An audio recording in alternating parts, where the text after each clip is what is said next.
వి gold trusted gold buyers మీరు తాకట్టు పెట్టిన బంగారాన్ని విడిపించి ఈ రోజు ఉన్న మార్కెట్ ధరకు కొనబడును. ఇది చాలా గొప్ప బృహత్తర కార్యక్రమం. దేశంలో బీహార్ లాంటి రాష్ట్రాల్లో అక్కడ జరిగిన దానికి సంబంధించి నివేదిక సమర్పించబడిన నిర్ణయాలు జరిగి ఆగిపోయినాయి. ఇలా తెలంగాణ రాష్ట్ర ప్రభుత్వం ఒక సంవత్సరంలో నిర్ణయం తీసుకొని నివేదికను సమర్పించిన సందర్భంగా ఈ ప్రెస్ కాన్ఫరెన్స్ ఎవరో విమర్శ చేస్తున్న టీఆర్ఎస్ పార్టీ నాయకత్వం కోసం చేస్తున్న ప్రెస్ కాన్ఫరెన్స్ కాదు. మా బిడ్డలైనా మా భాగస్వాములైనా మా హక్కు కోసం గతం నుంచి పోరాడిన బీసీ సంఘాలు కూడా తప్పుదారిన పడతా ఉన్నాయి. వాస్తవం ఇది జరిగింది. అందులో భాగస్వాములం మేము శాసనసభ్యులుగా మంత్రులుగా ప్రభుత్వంలో ఉన్న వాళ్ళం. దయచేసి బలహీన వర్గాలకు సంబంధించి ఒక రోడ్ మ్యాప్ తయారైతా ఉంది. వేరే వాళ్ళు చేసేటువంటి ట్రాప్లో పడకండి. ఏదైనా ఉంటే మేము మీలాంటి బీసీ బిడ్డలమే ఉద్యమకారులమే రండి, కానీ అనవసరంగా వాళ్ళ ట్రాప్లో పడి ఇలా రోడ్ మ్యాప్ జరుగుతుంది దేశంలో. ఇది ఒక రోల్ మోడల్. ఇలా బలహీన వర్గాలకు సంబంధించి ఒక మ్యాప్ జరుగుతూ ఉంది. ఒకవేళ ఏదైనా పొరపాటు ఉంటే సరి చేస్తాం, బాధ్యతగా సరి చేస్తాం. ఇందులో ఎవరికి ఏమి హిడెన్ ఎజెండా లేదు, ఎవరికి అన్యాయం చేయాలని ఆలోచన ఉంటే సర్వేనే చేయకపోదాం. బరాబర్గా కాంగ్రెస్ పార్టీ ప్రజాస్వామిక పార్టీ, బలహీన వర్గాల పార్టీ. ఈ పార్టీకి సంబంధించి ఒక ఆలోచన ఇవాళ దేశంలో ఉన్న IIIT IITల రిజర్వేషన్లతో సహా మండల్ కమిషన్ అమలు చేయడానికి సంబంధించి అనేక రకాలుగా చారిత్రాత్మక నిర్ణయాలు బలహీన వర్గాల కొరకు తీసుకున్నది కాంగ్రెస్ పార్టీ. ఇవాళనే బీసీ సంఘాల నాయకులను మేధావులందరినీ అడుగుతా ఉన్న, దయచేసి ఏం పొరపాటు జరిగింది ఇందులో? ఎవడో లెక్కలు కాకి లెక్కలు అధికారికంగా లేని లెక్కలు ఇచ్చి దానికి దీనికి తక్కువైందంటే మాట్లాడతారు. రండి, అదే అధికారులను ప్రభుత్వం తరఫున మిమ్మల్ని ఆహ్వానిస్తా ఉన్నాం. ప్రజెంటేషన్ ఇప్పిస్తాం, జరిగిన ప్రక్రియ మొత్తం వివరిస్తాం. మీరు ప్రత్యక్ష సాక్షులు. అనేక సందర్భాల్లో మేము కూడా మా సమావేశాలు హాజరై జనగణన జరగాల్సిందే అని చెప్పిన వాళ్ళం. ఇప్పుడు జనగణన జరిగి సమాచారం వచ్చినాక ఎందుకు డీవియేట్ అవుతున్నారని అడుగుతా ఉన్నాం. దయచేసి మిమ్మల్ని మళ్ళీ ఒకసారి కోరుతా ఉన్నా, దయచేసి అంశాన్ని రాజకీయం చేసి బలహీన వర్గాల నాయకులుగా, బలహీన వర్గాల మేధావులుగా ఈ అంశానికి అన్యాయం చేసే ప్రయత్నం చేయకండి. మన కుటుంబ సమస్య భవిష్యత్తు తరాలకు ఒక రోడ్ మ్యాప్ తయారైంది. రోడ్ మ్యాప్లో తప్పుంటే డైరెక్షన్ సరి చేసుకుందాం. తప్పు లేదు, పారదర్శకంగా జరిగింది. మేమందులో భాగస్వాములం, మేమంతా ఉద్యమ నాయకులం. మేము క్షేత్రస్థాయిలో అసలు ప్రభుత్వానికి ఉద్దేశమే అటువంటిది లేనప్పుడు ఎందుకు దానిపైన విమర్శలు చేస్తా ఉన్నారు? వాళ్ళు చింపేస్తారు.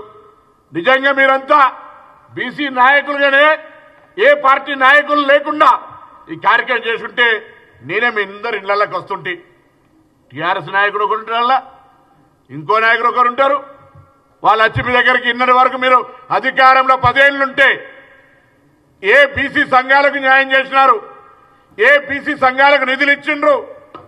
అసెంబ్లీ వేదికనా లేదా చార్మినార్ దగ్గరనా? గతంలో ఎప్పుడో బ్రిటిష్ కాలంలో జరిగితే ఆ తర్వాత 2011 సెన్సెస్నే మనం కంటిన్యూ చేస్తూ ఉన్నాము. కానీ అది ఉట్టి సెన్సెస్ మాత్రమే ఉంది, కానీ బీసీ కులగణన అందులో లేదు అనే విషయం అందరికీ కూడా తెలుసు. మరి రాను రాను బీసీల పర్సంటేజ్ పెరుగుతూ ఉన్నా కూడా బీసీలకు సామాజిక న్యాయం, ఆర్థిక న్యాయం, ఉద్యోగ, విద్య, ఇతర రంగాల్లో సరి అయిన న్యాయం జరగడం లేదు అనేటువంటి ఒక ఆలోచనతోటి రాహుల్ గాంధీ గారు తప్పకుండా బీసీ కులగణన జరిగి అందరికీ కూడా సమానంగా అన్ని హక్కులు పొందే విధంగా మనం ఇక్కడి నుంచి నిర్ణయాలు తీసుకోవాలని వారు కోరడం జరిగింది. దాన్ని దృష్టిలో పెట్టుకొని మన ముఖ్యమంత్రి గారు రేవంత్ రెడ్డి గారు అధికారంలోకి రాగానే మరి ఏవైతే రాహుల్ గాంధీ గారు ఇచ్చారో దానిని అమలు చేయడానికి బీసీ కులగణన చాలా పగడ్బందీగా చేయడం జరిగింది. మరి దాన్ని ఈరోజు మేము ఒక రిపోర్ట్ రూపంలో అసెంబ్లీలో పెట్టి మరి స్టేట్మెంట్ రూపంలో దాన్ని వాళ్లకు డిస్కషన్కు పెడితే, డిస్కషన్ కూడా స్టేట్మెంట్ అంటే వినాలి, అయినా కూడా డిస్కషన్కు కూడా పెట్టాం. డిస్కషన్కు పెట్టినప్పుడు వాళ్ళు ఏమైనా తప్పులుంటే చెప్పాలి, సలహాలుంటే ఇవ్వాలి, ఏమైనా సూచనలుంటే చెయ్యాలి. అంతేగాని పూర్తిగా ఏమీ మాట్లాడకుండా ఇది ఒక పనికిరాని కాగితం, ఇది అసలు దీని సరి అయిన పద్ధతిలో జరగనే లేదు, ఈ కులగణన మొత్తానికి కూడా తప్పు, దీన్ని అసలు మేము ఎక్కడా కూడా ఆమోదించము అని చెప్పి వాళ్ళు బాయ్కాట్ చేసి పోవడం ఏదైతే ఉందో బీసీల మీద వాళ్లకు ఎటువంటి ప్రేమ ఉందో అర్థమవుతా ఉంది. ఈరోజు మేము చేసినటువంటి ఈ సర్వేను అమలు చేస్తే మేమిస్తే చచ్చుకుంటా వాళ్ళు కూడా అంత పర్సంటేజు బీసీలకు ఇవ్వాల్సి వస్తుందనేటువంటి ఒక భయంతో దీన్ని పక్కకు పెట్టి మేము బాయ్కాట్ చేస్తూ ఉన్నాము. మా సమగ్ర కుటుంబ సర్వే కరెక్ట్ ఉంది, ఇది తప్పు ఉంది అని చెప్పి మాట్లాడుతూ ఉన్నారు. ఇప్పుడే ప్రభాకర్ అన్న అన్నట్టు మేము ఈరోజు రిపోర్ట్ వెంటనే బయట పెట్టాము, మేము చేసిన రిపోర్టు స్టేట్మెంట్ ద్వారా. మరి మీరెందుకు ఆ రోజు సమగ్ర కుటుంబ సర్వే జరిగినప్పుడు మీరు బయట ఎందుకు పెట్టి దాన్ని అసెంబ్లీలో పెట్టి దాన్ని డిస్కషన్ పెట్టి దాన్ని పబ్లిక్ డొమైన్లో పెట్టి దాన్ని ఎందుకు అనుసరించలేదు? మీరు స్కూళ్ళు ఎడ్యుకేషన్ అడ్మిషన్స్ ఇచ్చారా, ఉద్యోగ అవకాశాలు ఇచ్చారా, లేకపోతే వాళ్ళకు లోన్స్ ఇచ్చారా? మరి ఈ విధంగా బీసీలకు రావాల్సిన హక్కులేమన్నా మీరు సమగ్ర కుటుంబ సర్వే జరిపించి ఇచ్చిన సందర్భం ఏమైనా ఉందా అని చెప్పి ఈ సందర్భంగా నేను అడుగుతా ఉన్నాను.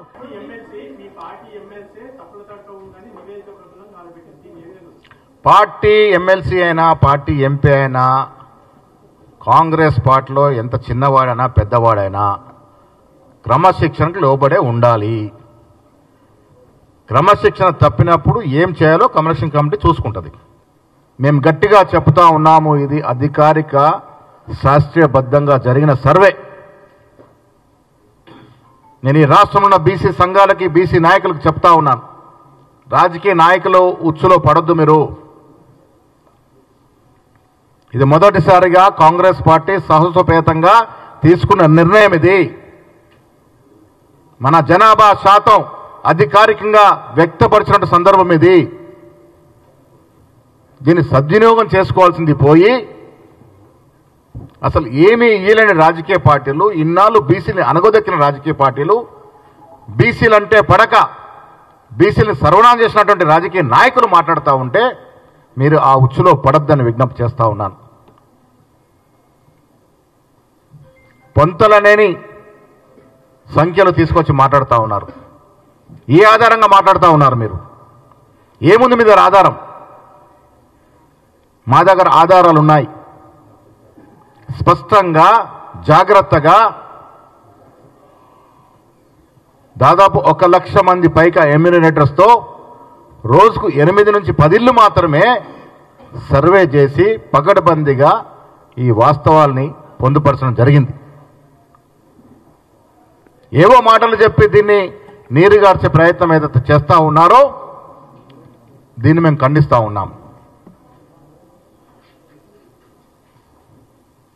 ఇదివరకు ఎడారిలో ఉన్నాం మనం. బిందెడు నీళ్లు దొరికితే జాగ్రత్తగా కాపాడుకుంటూ పోయి దాన్ని తలదన్నే విధంగా వివరించకూడదని నేను మా బీసీ మిత్రులకు విజ్ఞప్తి చేస్తూ ఉన్నాను. ఇది ఒక చక్కటి అవకాశం. ఇది రాహుల్ గాంధీ గారి పుణ్యమాని వచ్చినటువంటి అవకాశం. కొన్ని వాస్తవాలు గ్రహించుకోవాలి. రాహుల్ గాంధీ చాలా సీరియస్గా ఈ అంశాన్ని తీసుకొని గత సంవత్సరంన్నర కాలంగా దీన్ని వకాలత చేస్తుంటే ఉత్పన్నమైనటువంటి ఆలోచన. ఇలా అగ్రవర్ణానికి చెందిన ఒక ముఖ్యమంత్రి రాష్ట్రంలో రాహుల్ గాంధీ గారి ఆదేశాన్ని పాటిస్తూ పకడ్బందీగా దాన్ని సర్వే రూపంలో తీసుకురావడం జరిగింది. ఇవాళ ప్రతి బీసీ బిడ్డ దీన్ని స్వాగతించాలి, ఆహ్వానించాలి. తప్పుడు మాటలతో తప్పుదో పట్టించే ప్రయత్నం ఏదైతే ప్రతిపక్షాలు చేస్తూ ఉన్నాయో వారికి మీ ద్వారా నేను సవాలు విసురుతా ఉన్నాను. మీ దగ్గరున్న ఆధారం ఏమిటి? అసలు లెక్క ఏంటి మీ దగ్గర ఉన్నది? పత్రాలకు సంబంధించి మీ పార్టీ ఎమ్మెల్సీ అంటే నిప్పు పెట్టిన పరిస్థితి కనపడుతుంది. చెత్తపుట్టలో జ్ఞానారెడ్డి సంబంధించిన ఇది సర్వే అని చెప్పేసి కూడా మాట్లాడుతున్నారు. నిజంగా ఎంత దుర్మార్గంగా మాట్లాడుతున్నారంటే, ఇప్పటి వరకు దేశంలో బీసీ కులగణన 1931 తర్వాత ఏది సోషియో ఎకనామిక్ సంబంధించి బ్రిటిష్ కాలంలోనే జరిగింది. ఆ తర్వాత అఫీషియల్గా అథెంటిక్గా ఉన్న కులగణన ఏదైనా జరిగిందంటే ఇప్పుడే జరిగింది. అది ఇల్లు పోయి సర్వే చేసిర్రు. మరి గవర్నమెంట్ అధికారులను పంపించి సర్వేలు చేయించడం ఏడ తగ్గింది?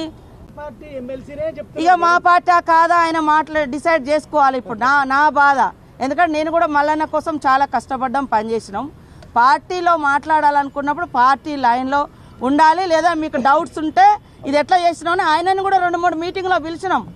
నేనే కదా పంచాయతీరాజ్ శాఖ మినిస్టర్గా ఉన్నప్పుడు కూడా ఉండిగా ఆయనను కూడా 2-3 మీటింగ్లకు వచ్చిండు.